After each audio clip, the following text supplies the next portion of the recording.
This was the moment immediately after Seidu Adeyemi was sentenced to death by hanging for killing his girlfriend of over 7 years in an attempt to become extremely rich after following a native doctor's instructions to spend the night with her corpse for 7 days. Adeyemi would have successfully completed his money ritual if not for the fact that the ghost of his girlfriend did something mysterious that brought everything to light. The events that took place 6 days before Adeyemi was exposed and also arrested by the police goes to show that most times the people you should be more careful about are probably the ones who are closer to you. This case garnered significant national attention in Nigeria, largely due to the fact that the victim was the daughter of a prominent politician in Ondo State. This connection increased public interest and media coverage, making it one of the most prominent criminal cases in recent years. It all began on Thursday, 28 July 2018, when 25-year-old Khadijat Oluboyo left her school in Akungba Akoko in Ondo State, Nigeria, to visit her boyfriend, 27-year-old Seidu Adeyemi, who lived in Akure, the capital city of Ondo State. Khadijat never told anybody that she was visiting Adeyemi. She never informed her friends, nor did she tell her parents, who also lived in the same Akure she was visiting. This unusual lack of communication would later raise suspicions that Khadijat was either hypnotized by Adeyemi or some kind of juju was used on her to make her keep the journey a secret. When Khadijat arrived in Akure that Thursday, Adeyemi took her to a restaurant where they had dinner. After dinner, she was taken to a bar where they had a couple of drinks before finally retiring to Adeyemi's house. During this period, Khadijat may have thought she was spending some quality time with her lover, not knowing that the only thing probably going through Adeyemi's mind the entire time was how he would summon the courage to carry out his plans, after which he would have to endure the guilt for 7 days before becoming stinkingly rich. The house where Adeyemi took Khadijat belonged to his father. The residence had a main building which served as the family house, while they also had a boys' quarter consisting of 6 rooms, some of which were rented by tenants. Adeyemi had moved out of the main family house to occupy the last room in the boys' quarters. His father, Mr. Seidu Sianbola, who worked as a bricklayer in the state, was fully aware of his relationship with Khadijat. He had also wanted her to become his son's wife, an intention he still innocently made known to Khadijat's father on the day she was declared missing. Mr. Seidu was aware that Khadijat had visited his son that Thursday. However, what he had no idea about was the horrible plan his son had put in place for her. Adeyemi had also designed the situation to make it look like Khadijat had gone back to school the next day, which was Friday. On that Friday, Khadijat's father, Alhaji Lasisi Oluboyo, who was a one-time deputy governor of Ondo State, sent money to his daughter for feeding. However, after doing this, something unusual happened.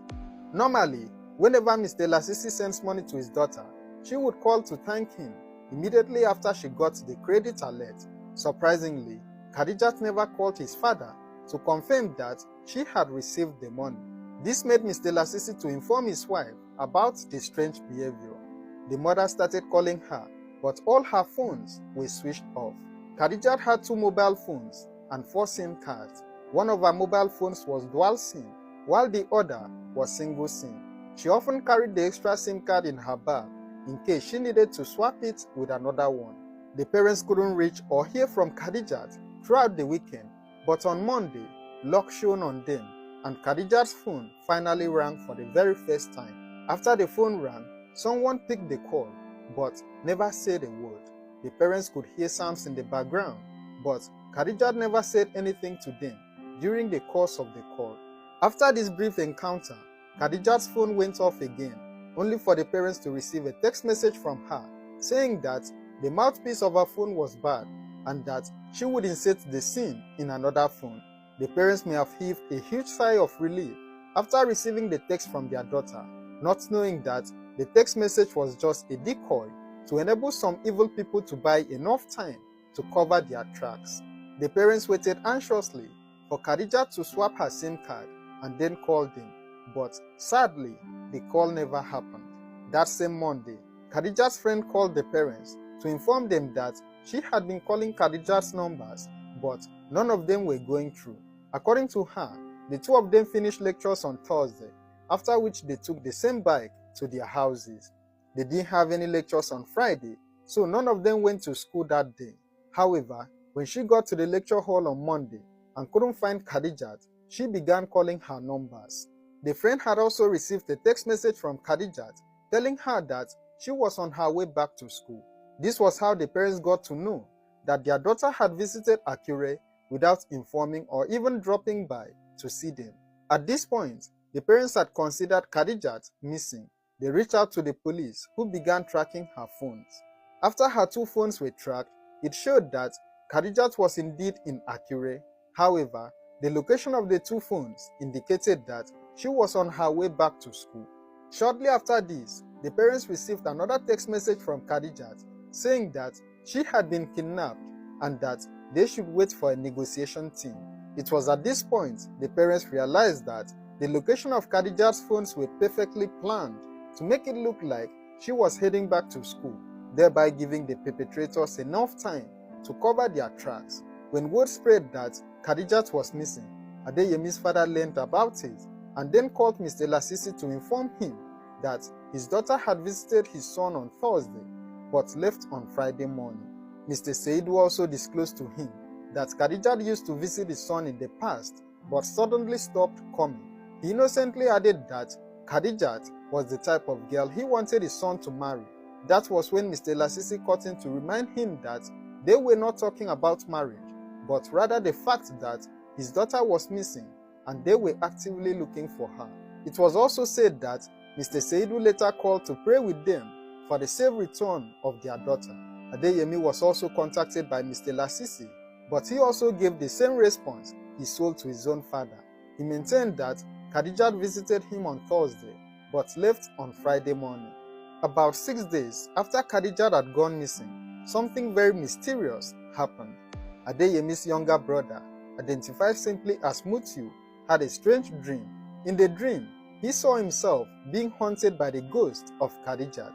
After waking up from the dream, he went to Adeyemi's room in the boys' quarters, where he caught him red-handed, trying to exhume Khadijat's remains from the spot where he had placed his mattress. Adeyemi confessed to his brother that Khadijat had passed away and was buried in his room. He then pleaded with Mutiu to help him bring a sack so that he could pack the remains and dispose of them. Unfortunately for him, Mutiu had no intentions of becoming his partner in crime. The younger brother ran to his father, who was worshipping in the mosque at the time, to reveal the horrific discovery to him. The father then left the mosque to go and see things for himself. When he got there, Adeyemi confessed to him and also alleged that he was threatened not to reveal the crime to anybody, or else his entire family would be murdered. Regardless, the father left the house and then headed straight to the police station where he reported his son. The police took Mr. Seidu into custody and then drove to his house where they caught Adeyemi, packing the remains into a sack for disposal.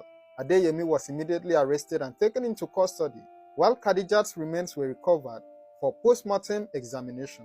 After the arrest was made, Adeyemi's mother, who used to sell yam in the area, was said to have run away from the house over fear of getting arrested. All the tenants in the compound also went into hiding, including some of the landlords in the area. Khadijat Oluboyo was a final year student at Adekunle Ajasin University in Ondo State. As the daughter of a former deputy governor of the state, her sudden disappearance and tragic death quickly became a case of national attention, sparking widespread outrage and intense scrutiny. Adeyemi Seidu was a graduate of the Federal University of Technology, Akure. He had just completed his National Youth Service before aiming to become an extremely rich man without a job. Khadijat met Adeyemi in 2010 while she was still at the College of Education in Ondo State. The two dated for 4 years before they eventually broke up in 2015, only to reconcile some years later. At the police station, Adeyemi denied any involvement in his girlfriend's death. He claimed he had no reason to take her life, since he was hoping to use her father's connections to secure a job after his youth service. Adeyemi said Khadijat came to her house that Thursday because of a final year project which he was helping her with. According to him, they had finished writing chapter 1 of the project and her supervisor had already approved it. He went on to say that she visited him for the final correction so that she could move to chapter 2. Adeyemi explained further that Khadijat later traveled to Lagos on Friday to buy some wristwatches, but that she had forgotten to drop her project work with him. He claimed Khadijat later snapped and sent the hard copies of her project to him on WhatsApp the next day. Adeyemi said he thought Khadijat was already in school on Monday after he received a text message from her asking him to send a sum of 2,000 naira to her, to which he could only send 1,000 naira. Adeyemi claimed he was very surprised when he got a knock on the door later in the day, only for Khadijat to open the door and enter. He said Khadijat later informed him that she wanted to receive some visitors at his house. A few minutes later, she arrived with 2 young men.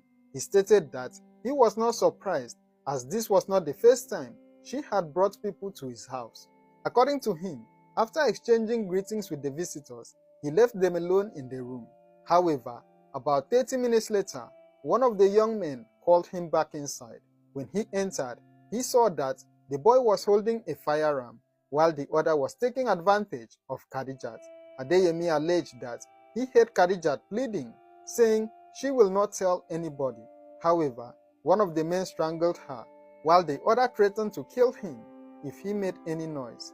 He further stated that the 2 men forced him to retrieve a digger, which they used to dig a hole inside his room to bury Khadijat's corpse. When asked why he never reported the incident to the police, Adeyemi claimed he was afraid that no one would believe his side of the story. He also claimed not to know the 2 men by name, even though they had visited him 3 times before. The police never believed his cock and bull story, so they conducted further investigation to reveal the actual truth. Upon further investigation, it was discovered that Adeyemi had joined Yahoo Yahoo, a term commonly used to describe internet fraudsters in Nigeria. He had been making efforts to defraud people for months, but after numerous failed attempts, he became frustrated and then decided to ask a friend for help. The friend introduced him to what they called the Yahoo Plus Club, a version of Yahoo Yahoo that required ritualistic sacrifices. Inside the club, Adeyemi was introduced to a native doctor in the same Ondo state, who then told him that for him to become rich, he had to use someone very close to him for money rituals. The native doctor requested that he should bring the hair on both the head and private part of the victim. It was also believed that the 2 men who visited Adeyemi that day were the native doctor and the friend who introduced him to the Yahoo Plus Club. However, Adeyemi continued to deny being the one who took Khadijat's life. He maintained that the 2 boys ended her life and then forced him to dig a grave within his room to bury the corpse. Adeyemi admitted that he had turned on his musical system to suppress the sound of the digging. He also stated that the reason his neighbors were not aware of the act was because they were busy watching a World Cup game. After burying his girlfriend, Adeyemi placed his mattress over the shallow grave and slept on top of it for a total of 5 days. During that period, he would spray insecticide and perfume in his room to cover the stench coming from the decomposing remains. He was originally instructed by the native doctor to sleep on top of it for 7 days. However, after the smell became too unbearable, he decided to exhume and dispose of the remains. Adeyemi was arraigned in court shortly after.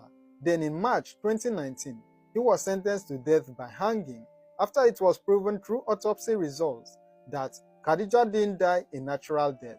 Mr. Seidu was long released from police custody after Khadijat's father exonerated him, since he was the one who reported his son to the police.